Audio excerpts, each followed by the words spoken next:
Chapter 69, Transportation, Section 18.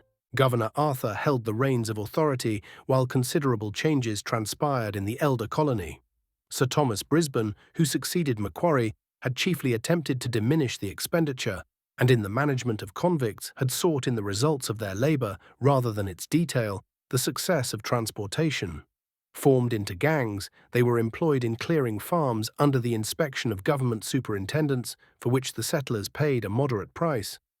But on the arrival of General Darling, the government assumed an aspect of increasing rigour, and the reins of authority were tightened until they were in danger of breaking. It does not belong to this work to examine minutely the general policy of that ruler. It was, however, held in earnest detestation by those who were, or had been, prisoners. The magistrates were empowered to inflict corporal punishment to a very questionable extent, and it was customary for one settler to judge and sentence the servant of another, who in his turn performed a similar office. It is surely not necessary to prove that the moderate exercise of such extensive powers depended rather on the equitable temper of British gentlemen than the practical limitation of their power. On the arrival of Sir Richard Bourke, the successor of Darling, the spirit of convict discipline underwent a change. By a new law, he lessened the power of the magistrates to inflict corporal punishment, and particularly terminated the system of distributing, through successive days, the sentence awarded.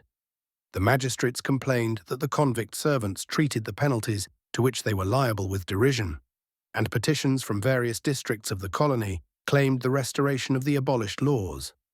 This led to the issue of an order to the various district magistrates, requesting their personal attendance at the triangles, and a special report upon the extent of suffering which resulted from the application of the lash.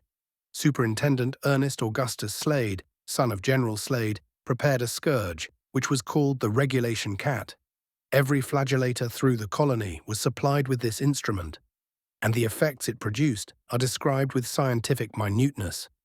The last victim was much more fortunate than the first. The lash loosened or softened, and became more merciful at every stroke. The description of several hundred cases in the course of 1 month prove how useless, how unequal and unavailing this form of torture. Such as these: a fair-skinned young man, he bore his punishment well. He resolved to bear his punishment like a man. He begged for some water. He seemed much exhausted and cried like a child. This man never moved or spoke. He seemed to suffer much mental pain. He bit his lip. He had had former punishments. He neither cried nor spoke.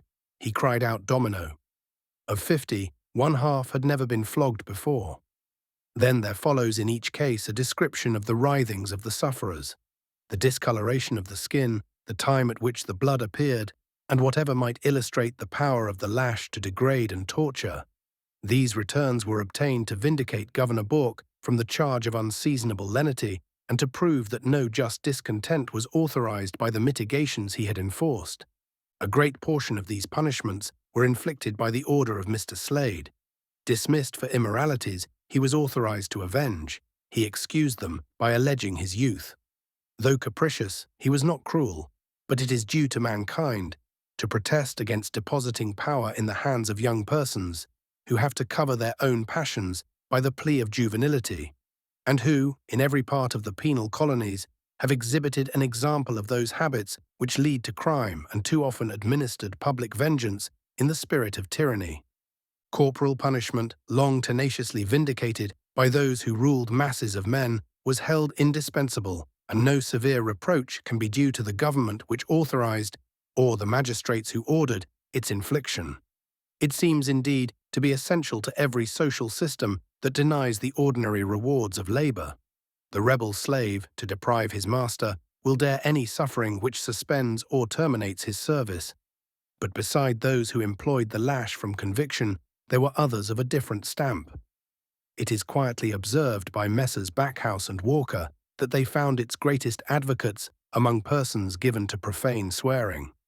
The violent temper, prone to break out in imprecations, would find another and congenial relief in scenes of torture and debasement. There were modes of punishment which no prejudice could extenuate. Among these, the infliction of the lash in a form which degraded society more than it debased the sufferer. Thus, at Hobart Town, men for mere faults have been sentenced to exposure and the scourge, in the view of hundreds. The flagellator extinguished the last feeling of the man and roused the temper of the demon. An old compositor, within a month of his freedom, was charged with some trifling breach of convict discipline, and though the father of grown-up children was ordered by a chief police magistrate, this cruel disgrace, he is dead and his oppressor is dead. Such cases were not uncommon, but they are past and they may be left to oblivion. Whether it is possible, in the present state of penal discipline, to withdraw the scourge from the hands of authority, it might be difficult to decide. It should not, however, be forgotten that its present comparative disuse was once pronounced impossible, and that when flogging decreased, crimes of savage violence became unusual. The partisans of General Darling, many of whom were eminent, both for their opulence and social worth, resented the constructive censure of his policy. They asserted that discipline was relaxed, that under the title of the prisoner's friend, Bourke was an incendiary, stirring up the labourers to rebellion. They predicted that the diminished severity of transportation as a penalty would suggest new arguments against it in Parliament, ultimately lead to its abolition, and thus inflict a fatal injury on the colony. The press, supported by emancipists, lauded the lenient temper of the governor and exasperated the advocates of the past system by allusions to their tyrannical rule and exultation at their defeat. The old quarrel revived. The dissatisfied magistrates and settlers dwelt on the characteristic depravity of the emancipists and the necessity for their permanent disqualification as jurors and electors. While they asserted the lasting civil and moral distinctions between the voluntary and expiry settlers, the patrons of the latter avenged them by maintaining that the convict was only less fortunate than his free employer, and that the moral disparity assumed and vaunted was rather fanciful than real. The treatment of assigned servants in New South Wales had always been more open to objection than Van Diemen's Land. The transportation of 30,000 during 10 years ending in 1836 produced the moral evils inseparable from such vast accumulations. Several of the settlers employed from 1 to 200 men, and it was a capital object to reduce them to the feeling, while they were subject to the economy of penal slavery. There were, indeed, many mitigations and many exceptions, but the settlers at large realized less the healthy sympathy between the master and servant than was common in this country. A class of settlers, whose management was not less exceptionable, chiefly expirees, surrounded the large estates. Thus, while some convicts were considered both as criminals and slaves, others sat at the table and enjoyed the company of their masters. The results of these extremes have been already described and are always uniform. Among those who resented the policy of Bourke, Major Mudie was the most bitter and persevering. In his Felonry of New South Wales, he employed every epithet of horror and contempt in condemning the conduct of this governor. The character of Mudie, as delineated by his friends, is not repulsive. They have described him as a good master and a just magistrate. But the style of his work awakens a suspicion that his temper was not fitted for the control of his fallen countrymen. They were sent to New South Wales to be punished. Such was his theory. MacArthur, who participated in many of his sentiments, yet describes his own plan as the reverse. He knew that a severe jailer could not be esteemed as a good master. He endeavoured to make his farm servants forget that they were convicts. Mudie spoke of those he employed in the tone of an executioner. Nothing could wash away their guilt or obliterate its brand. His descriptions of the felonry, a cutting term devised by himself, are grotesque and amusing. He deserves the fame of a satirist, but on historical questions, his vehement language impairs the force of his testimony and lessens the weight of his opinions. This gentleman was the proprietor of Castle Forbes, an estate of large extent, where many convicts were employed. Their immediate superintendence he entrusted to his nephew, of whom their complaints were bitter and mutinous. Their remonstrances were punished. One man set out for Sydney and carried a petition to Governor Bourke. He was sent back with a note to his master, written by the private secretary, who interceded in his behalf. But his application was irregular, and his absence unauthorized, and Mudie delivered him to the magistrate, by whom he was flogged and condemned to chains. On this, several men rose in rebellion. They attacked the house of their master, robbed him of some racehorses, and attempted the life of the overseer. At their trial, and just before their death, they implored the governor to stop the cruelties which had driven them to desperation and the scaffold. Deferring to the strong feeling excited by their appeal, Bourke appointed an inquiry. The evidence collected did not sustain the charges of the men, who probably mistook their position and exaggerated their grievances. But their accusations made a deep impression on a certain class, and the tyranny of the settler magistrates, of whom 30 were dismissed from the commission, was denounced with increasing boldness and asperity. Among the most effective writers of the time was William Angus Watt, who held up the angry magistrates to derision and their partisans, as a faction dwindled to a shadow, a mumping phantom of incarnate spite, loathed but not feared for rage that cannot bite. The career of this man is a curiosity of Australasian literature. Both Dr. Lang and Major Mudie have spread his fame by their works and their parliamentary evidence. He committed a crime in Scotland, for which he was outlawed. For a second, in London, he was transported. At Wellington Valley, he won the favour of his superintendent, employed in an office at Sydney. He conciliated the goodwill of Bishop Broughton and several other clergymen who interceded for his pardon. This was refused, but he obtained a ticket of leave and engaged in the service of the editor of the Gazette, the reputed organ of the government. The profligacy of his habits and the insolence of his writings exposed him to observation. He lived with a female illegally at large, whose child, born in the factory, was baptized in his name. To involve the editors of the Herald in a prosecution for libel, Watt procured, by the agency of a printer in their office, a slip proof of a letter they had resolved to suppress. This he transmitted through the post to the person calumniated, to give him the necessary evidence of publication.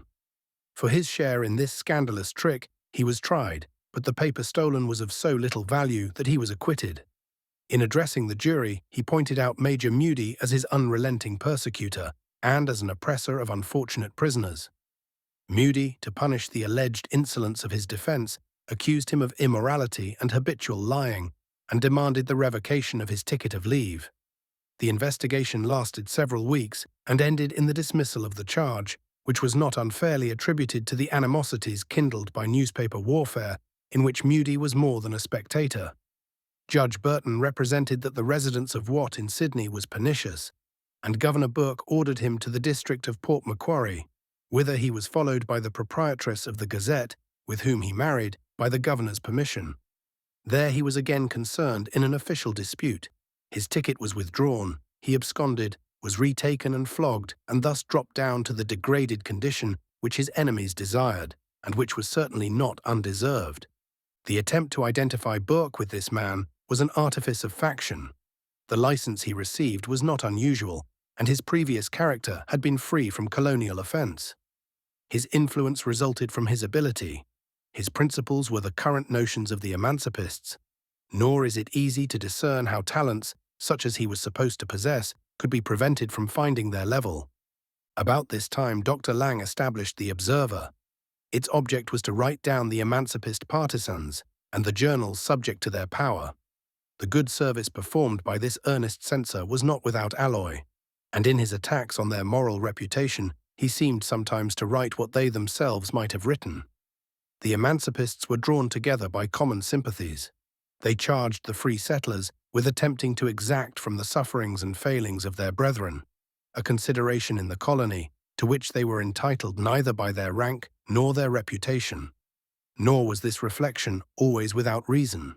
In strange forgetfulness of the natural operation of self-love, the upper classes of New South Wales expected multitudes, often of greater wealth than themselves, to walk humbly in their presence. Such claims the emancipists met with defiance.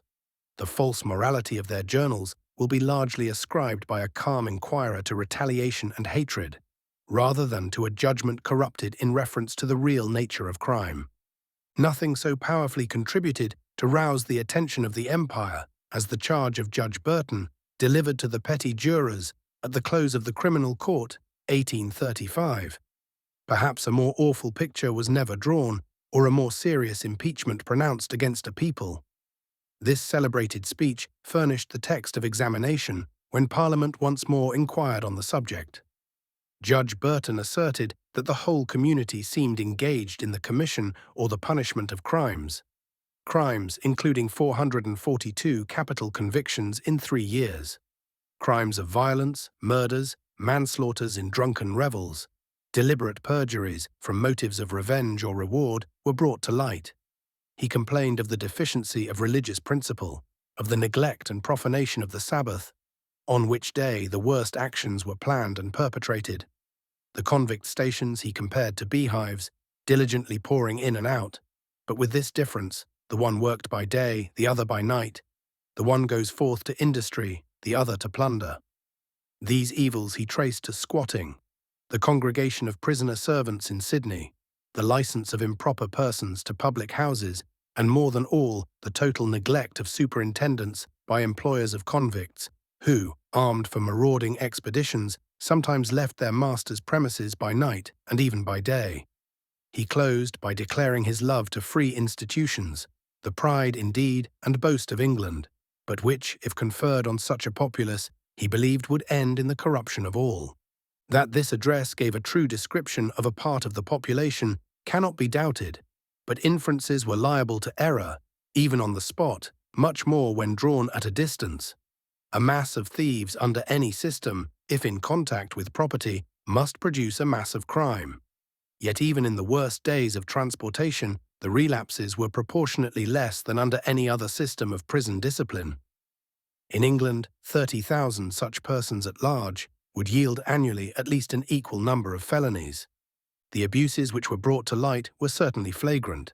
The most memorable was the instance of Nash, who took to Sydney the rich spoil of a robbery and set up a large drapery warehouse, and of Gough, an assigned servant of the Chief Justice's, who lived at large and carried on a quiet business as a receiver of stolen goods. Cases so conspicuous strongly illustrated the evils of assignment. The miserable fate of Moody's men, compared with the condition of such persons, naturally suggested the idea that some new change was essential to protect from reproach or derision the public justice of the nation. The appointment of a committee to promote emigration from Ireland, of which Archbishop Whately was chairman, called attention to the subject of transportation. It was the opinion of the committee in 1836 that to send the peasantry of Ireland to a community so polluted was base, cruel, and impolitic. The Right Reverend Prelate asserted that statesmen were tolerating a social organization, destined one day to involve the empire in deep disgrace and exhibit the awful spectacle of a nation of criminals. The desire to possess free institutions brought the question of transportation to a crisis. The Patriotic Association advocated an unrestricted concession of political rights. The anti-emancipists, a limitation of the franchise to such as were always free. This division of opinion was characterized by the usual warmth of political faction, aggravated by personal anger. The petition of the exclusionists called the attention of Parliament to the state of the convict question and solicited inquiry. MacArthur, whose work is a commentary on the petition, full of valuable information, suggested the abolition of assignment, the separation of the convict department and colonial government, and the establishment of large gangs, in which labour might be exacted without partiality. Such was the state of this important question during the last years of Arthur's administration, when he deemed the details of his penal system nearest perfection. The main principles on which it rested were undermined. The severity enjoined by Lord Stanley and the lenity exercised by General Bourke raised an outcry against transportation, and once more propagated the idea that in its lenity it was corrupt and its severity cruel.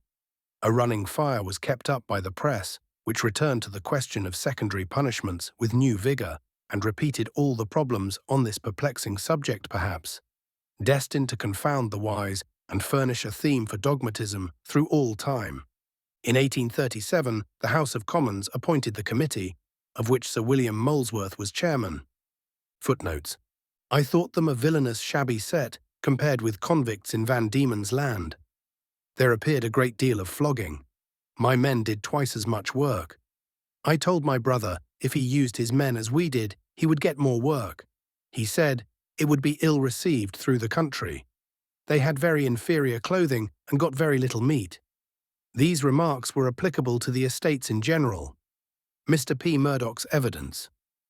It was the uniform tendency or design of the writings of these individuals, as it has been also that of all other public writers of convict origin in the Australian colonies, to reduce the reputable portion of the community to the same level as themselves, to abolish all the salutary distinctions which the laws of God and man have erected between right and wrong, and if possible to dispossess the whole convict population of all sense of criminality and degradation. Lang's Transportation and Colonization, 1837. And yet the disappearance of emancipist disqualifications has almost banished a class of writers who were accepted as champions, but who could not seriously affect the ultimate views of public and private morality. They were mere actors. End of chapter 69, being Transportation, section 18.